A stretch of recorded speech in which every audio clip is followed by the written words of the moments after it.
Welcome to Whispered Ghosts. If you're here, you already know. Some stories stay with you forever. And tonight's? It started with an empty room and ended with a voice whispering my name from behind a locked door.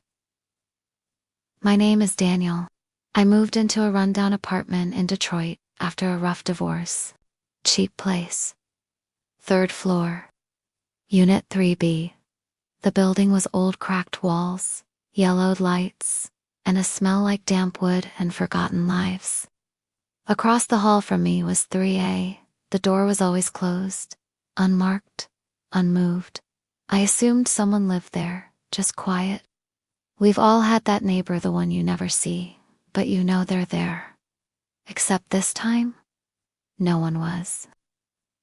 I heard it the first night, soft footsteps in the hall. Shuffling, slow, like someone pacing barefoot on tile. I peeked out. Hallway was empty. Next night, same thing. Then came the dragging, like a chair being slowly pulled across hardwood floors. I pressed my ear to the door of 3A, silence, but the moment I turned away, I heard 3 knocks. From the inside. Not like someone knocking to be let in. Like someone was locked inside and wanted me to hear it. My skin went cold. I asked the landlord about it the next morning. Hey, just curious who's in 3A? He squinted. No one. Been empty 6 months. You sure? No water, no power. Haven't even cleaned it out yet. I forced a laugh. Guess the ghosts like furniture. He didn't laugh back. That night, I couldn't sleep. I sat on my couch with the lights off, staring through the peephole at the door across from mine. At 2:48 a.m., the knob on 3A turned. It turned slowly, like someone was testing it.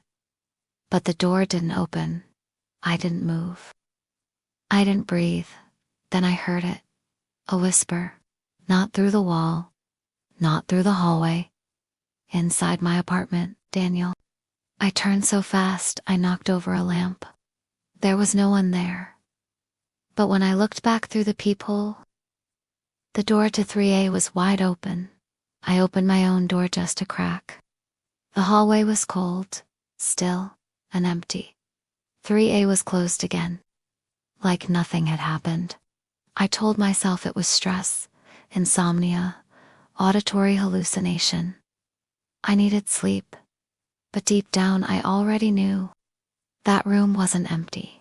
It never was. And whatever was inside knew who I was. The next morning I told myself I'd imagined the whole thing. The whisper, the door, the sound of my own name inside my apartment. It had to be sleep deprivation, residual stress from the divorce. That's all. I went to work, pretended to be fine, but all day, I kept replaying that moment. The way the doorknob turned, the whisper that came from nowhere, the way 3A had opened, then wasn't. That night, I made a choice. I set up my phone, facing the door across the hall, hit record, left it there on the floor, barely peeking out from the crack under mine, and I waited. I sat in the dark, every light off, no music, no distractions, just me and the sound of my own heartbeat ticking like a bomb. 2:30 a.m. Nothing. 2:45. Still nothing. 2:51.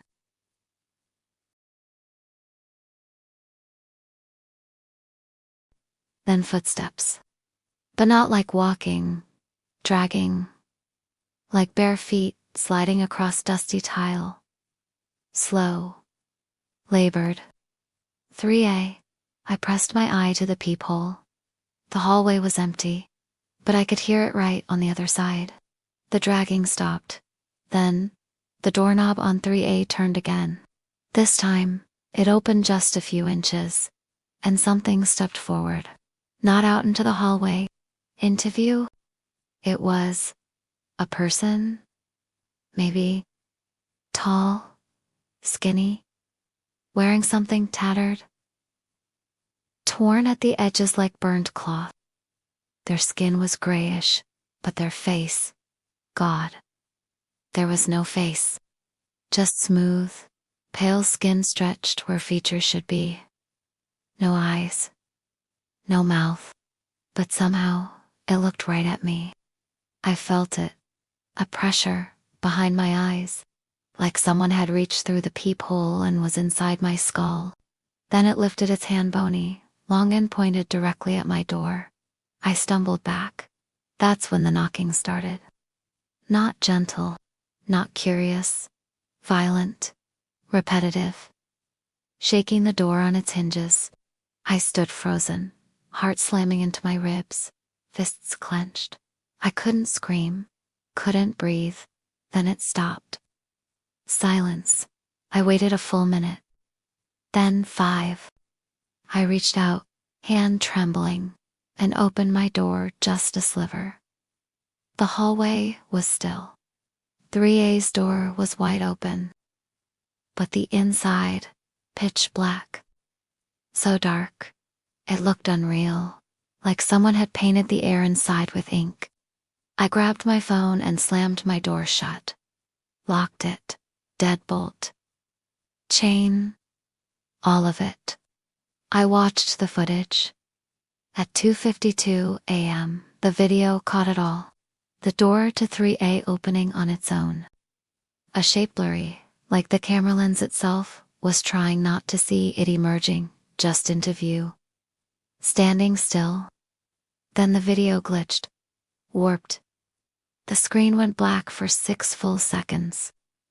When it came back, the door was closed again. Nothing there. But in the last second of footage just before the clip ended, I heard it. Whispering, barely audible, like someone kneeling next to the phone and speaking directly into the mic. He sees me now. I deleted the video. But that didn't make it go away. Because the next night, I didn't need the phone to hear it. The whisper came from my closet, and this time, it didn't say my name. It said, "Let me in." I didn't sleep that night. I sat on the floor with my back against the door. Every light in the apartment turned on, my phone clutched in both hands. Not to record, just to dial 911 if it came to that. Because now it wasn't just in 3A. It was here. In my apartment. In my closet. The whisper had come from behind the sliding door, low, scratchy, and close. Not like something calling out from another room. Like it was right there, mouth pressed to the wood, whispering between the cracks. Let me in. I didn't move for hours. At some point, I must have passed out, too afraid to stay awake, too scared to even shut my eyes. When I opened them, it was morning, and the closet door was open, only a few inches. I didn't even check inside. I grabbed my laptop, found a hotel nearby, and booked 3 nights. I packed a single bag and got out.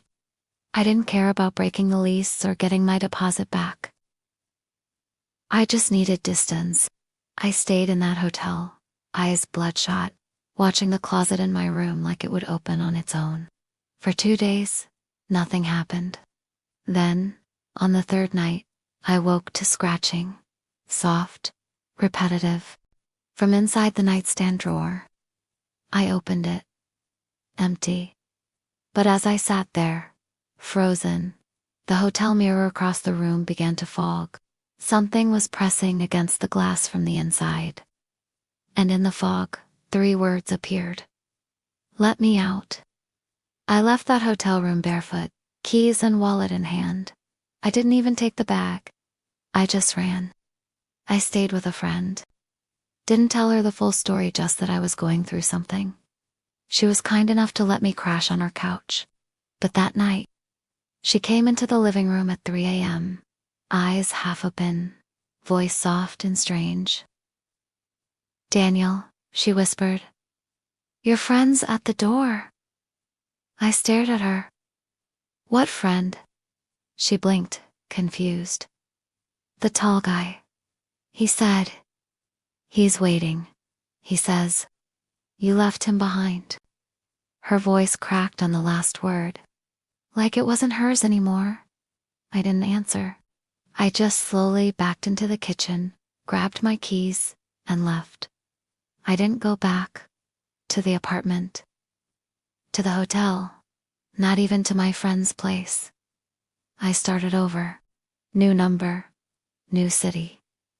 No mirror in the house, no closets with sliding doors, and definitely no apartments across the hall. But here's the thing. Every once in a while, I still hear it. Scratching, knocking, a whisper when I'm just about to fall asleep. You saw me. You let me in. Now let me out. I don't know what it wants. I just know it's still waiting. And one day, I might open the wrong door again. Thanks for watching, Whispered Ghosts. If this story made your skin crawl, hit like, drop a comment, and most importantly, because what you just heard was real. And next time, it might be your door. Good night.